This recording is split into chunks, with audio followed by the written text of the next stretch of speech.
Welcome back my viewers, and this time we have yet another video review, and it is the ATOMOS Ninja V. Stay tuned.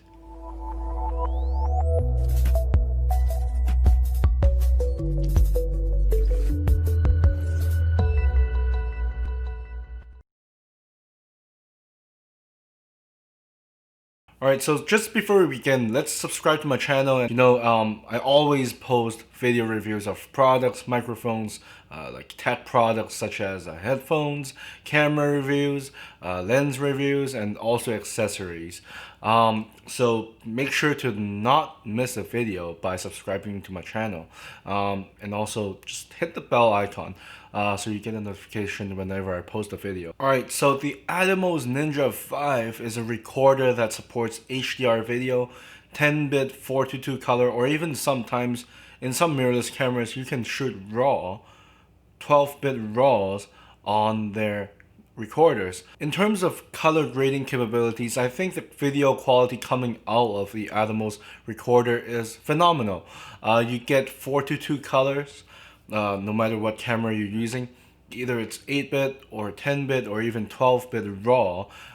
You also get the capabilities to sometimes even shoot in 4K 60, 10-bit, 422 color if you're using the right camera. So for right now, I'm using the Fuji X-T3 and I upgraded to my ATOMOS Ninja V and I'm able to shoot 4K 60p, 422 color, 10-bit. So that is just amazing. Considering how inexpensive the ATOMOS Ninja V is, I think it is definitely a great investment if you're planning to shoot videos for a long time. Alright, so let's get to the main specs. So we're looking at a 5.2 inch 10-bit HDR screen with a 1080p resolution. It supports 10 or more stops of dynamic range and also 1000 nits of brightness. So you can use it in daytime, in bright daylight. So that is just amazing. Think about how many times you've used your camera and you're like, oh, I have to use the built-in viewfinder, for example, just because you can't see the screen. The built-in screen on your cameras are pretty shit. So if you're able to see your screen while you're recording a video, especially for video, because for photos you can definitely use the viewfinder, but not for video, not for the most times at least. Also, we are able to upgrade the codec that is being recorded on the camera. So when you're using the ATOMOS recorder, you are recording in two separate files.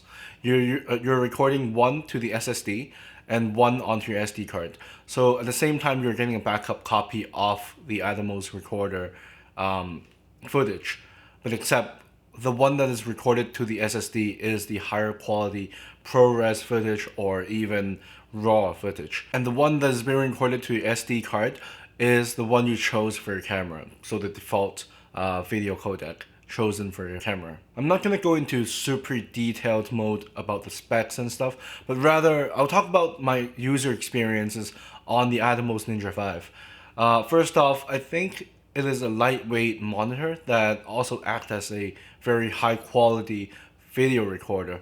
At the same time, I also think that recording to an SSD is definitely more secure than an SD card, but it's also less convenient than the SD card because now I have to get an extra accessory, an SD card reader, USB-C to SATA for my MacBook Pro, compared to USB-C to a bunch of other ports, a USB-C hub, for example. It usually comes with a micro SD card slot or an SD card slot or both at the same time. So now it's less convenient, and also because of the file size, I'm basically recording about 2.5 hours on a 1 terabyte SSD. So that is an extra cost. SD cards are expensive on their own, but you now have to get an extra SSD or even more storage to store all these video recording sessions. If you don't have the budget to invest into a server or multiple hard drives, probably 12 terabyte hard drives or anything like that, then I definitely don't recommend the ATOMOS Ninja V. I mean, the codec that is on your camera the video codec on the X-T3 is definitely similar to what the ProRes footage is on the ATOMOS Ninja V. I mean, for me, the upgrade is actually not that huge from an X-T3, but depending on what brand you're using. If you're using a Sony camera, for example, any Sony camera, then you're only limited to 8-bit video. So there's not much color grading capabilities there, unless you add on a ATOMOS Ninja V, which allows you to record 10-bit 422 videos. By default on the X-T3, I can already record 4K 420 10-bit. In my case, if I'm using an X-T3, I am already filming at 420 10-bit for both 4K 24p and also 4K 60p. So I'm not getting a real benefit considering the cost of the ATOMOS Ninja V and also all the server cost, hard drives, all these stuff. So the upgrade is not that huge for me. I'm thinking of selling this product actually, and I mean, I'll get it when I switch systems or something. But at the moment, I think the Fuji systems are very capable in video, especially the X-T3 and X-T4. Even up until 2020, just before the A7S3 release, probably today or next week, I believe all the cameras are only capable of recording to 8-bit, 4K, 24p, and also 30p. So there's not even a 60p available for Sony cameras.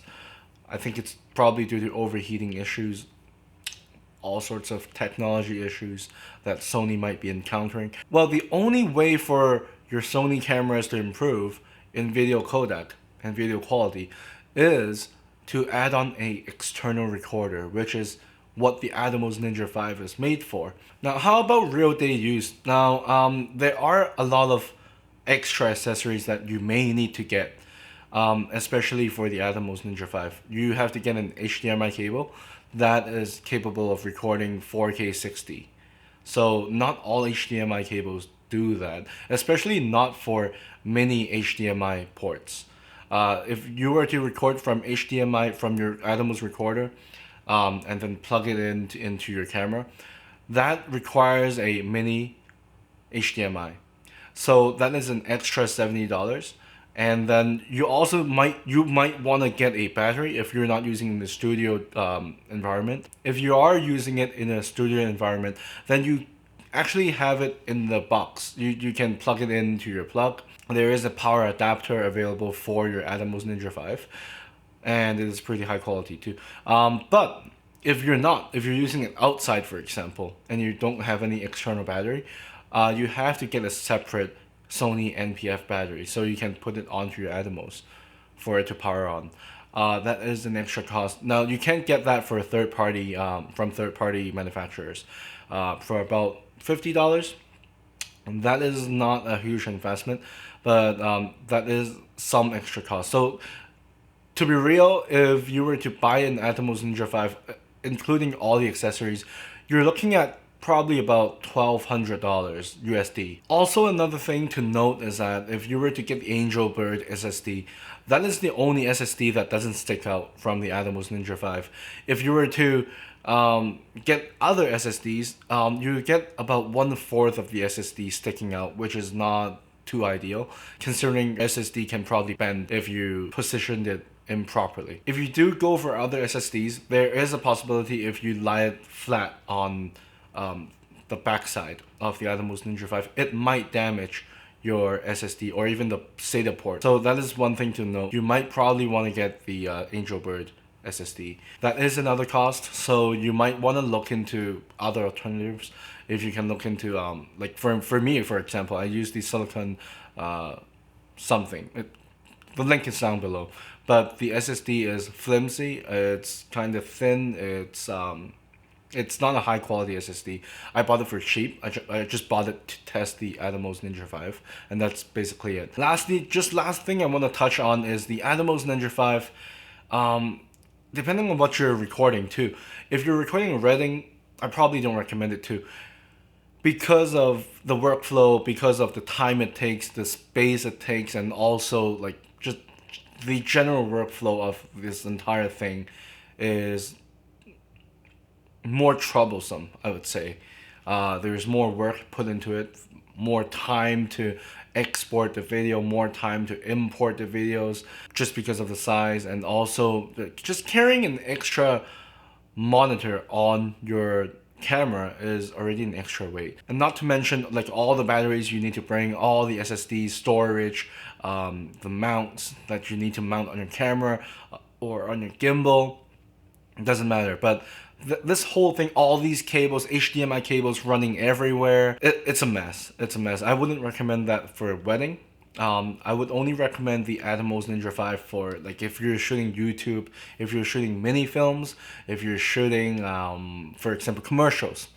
Commercial is a very good platform for you to use the ATOMOS Ninja V. And other than that, I think that is the only reason why I think I would recommend ATOMOS Ninja V to anyone. It also depends on the budget you have. If you're really rich, go ahead. You can spend more on hard drives. You can spend on servers, NAS, whatever you like. But this entire workflow, I mean, I like the footage coming out of the ATOMOS Ninja V, but is it worth it? Probably not for YouTube. YouTube compresses the video anyways. So unless you're trying to use your footage in 10 years, let's say. Otherwise, I don't think this is a worth it investment for anyone who's just doing YouTube videos. You know what I mean?